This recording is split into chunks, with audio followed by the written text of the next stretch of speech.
Welcome to taste of veggie. இன்றைக்கி protein and fibre நிறையா இருக்கிற கிட்னி பீன்ஸை வச்சு எப்படி பஞ்சாபி தாபா ஸ்டைல் ராஜ்மா பண்ணுறதுன்னு பார்க்கலாம். 2 பெரிய ஆனியன் இந்த மாதிரி ஸ்லைஸ் பண்ணது, 3 தக்காளியை வெறும்னு நறுக்கி அரைச்சி வச்சுருக்கேன். இந்த ராஜ்மா இந்த மாதிரி இருக்கும். இதை ஓவர் நைட் சோக் பண்ணிவிட்டு நல்லா தண்ணியை வாஷ் பண்ணி உப்பு போட்டு வேக வச்சுருக்கேன். இது 1.5 கப்பு வேக வச்சுருக்கேன். இந்த மாதிரி நல்லா வெந்துடுத்து.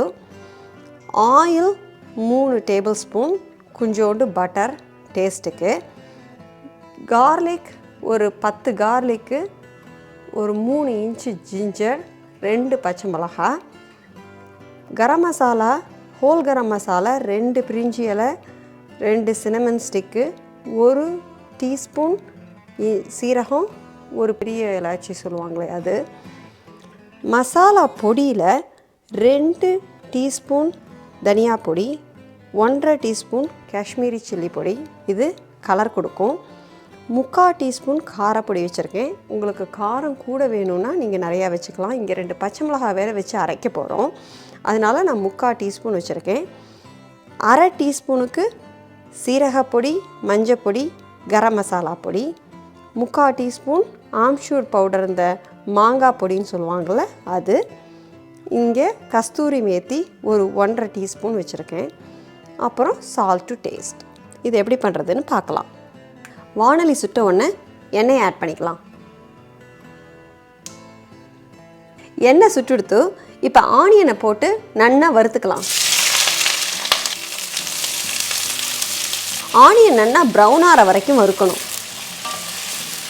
இது இப்படி பாதி செவந்து வரும்போது பச்சை மிளகாய், இஞ்சி, பூண்டை போட்டு வறுத்துக்கலாம். இந்த மாதிரி பண்ணும்போது நம்ம தனியாக ஜிஞ்சர் கார்லிக் பேஸ்ட் பண்ண வேண்டிய அவசியம் இல்லை. இந்த மாதிரி ஆனியனை நல்லா கேரமலைஸ் பண்ணி ஆட் பண்ணும்போது இது நல்ல ஒரு ஸ்மோக்கி ஃப்ளேவரும் ஸ்வீட்னஸும் கொடுக்கும் இந்த ராஜ்மாக்கு. ஆனியன் இந்த மாதிரி ப்ரௌன் ஆகிடுது. இப்போ இதை நல்லா பார்த்தீங்கன்னா கீழே எண்ணெய் கொஞ்சம் தனியாக பிரிஞ்சு வந்துடுத்து. இது சைடில் இப்படி புழிஞ்சு இதை ஆற வச்சுட்டு அரைச்சிக்கணும். ஆனியனை வறுத்து எடுத்து இந்த ட்ரெயின் பண்ண ஆயில் அப்படியே இருக்குது. இப்போது நம்ம எடுத்து வச்ச பட்டரை போட்டுடலாம்.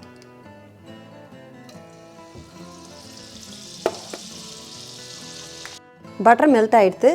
இப்போ எடுத்து வச்ச லீஃபு, பட்டை, பெரிய காரமும் சீரகம் போட்டு வதக்கிக்கலாம். எல்லாம் பொரிஞ்செடுத்து இப்போ அரைச்சி வச்சு தக்காளியை கொட்டிடலாம்.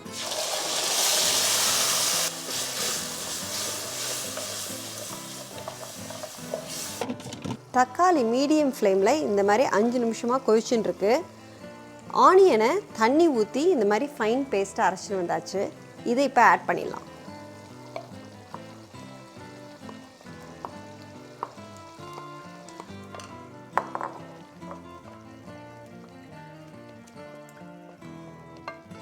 இப்போ எடுத்து வச்ச எல்லா மசாலாவையும் சேர்த்து ஆட் பண்ணிடலாம்.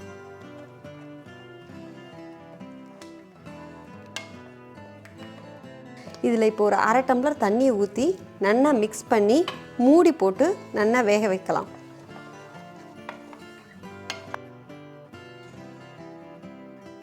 இது மீடியம் ஃப்ளேமில் ஒரு 10 நிமிஷமாக கொதிச்சுன்னு இருக்கு. இது திறக்கும்போது கேர்ஃபுல்லாக திறக்கணும், மேலே தெளிக்கும். இது இப்போ நல்லா கொதித்து எண்ணெயெல்லாம் மேலே வந்துடுத்து. இப்போ இதில் மற்ற ஐட்டம்ஸ்லாம் சேர்க்க ஆரம்பிச்சிடலாம்.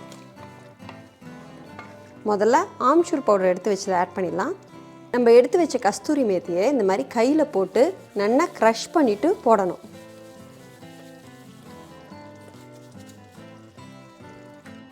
இதுக்கு தேவையான அளவு சால்ட்டு இதை போட்டு ஒரு மிக்ஸ் பண்ணிவிட்டு அதுக்கப்புறமா ராஜ்மாவை ஆட் பண்ணிடலாம். இப்போது வேக வச்ச ராஜ்மாவை ஆட் பண்ணிடலாம்.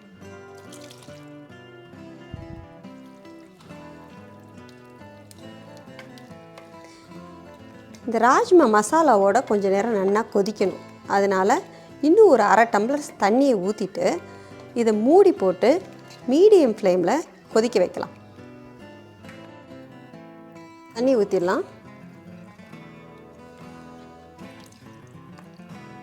மூடி போட்டு ஒரு 10 நிமிஷம் கொதிக்கட்டும். நான் இப்போ மீடியம் ஃப்ளேமில் அடுப்பை வச்சுருக்கேன். ராஜ்மா ஒரு 10 நிமிஷமாக கொதிச்சுட்டு இருக்கு. நடுவில் 2 தடவை ஓப்பன் பண்ணி கலரி விட்டுருக்கேன். இப்போது ஓப்பன் பண்ணி பார்த்துடலாம்.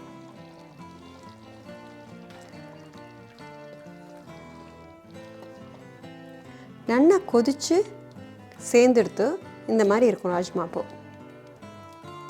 இப்போ ராஜ்மா ரெடி. மேலே கார்னிஷிங்க்கு கொத்தமல்லி ஆட் பண்ணிடலாம். சுட சுட பஞ்சாபி ஸ்டைல் ராஜ்மா இப்போ ரெடி ஆகிடுது.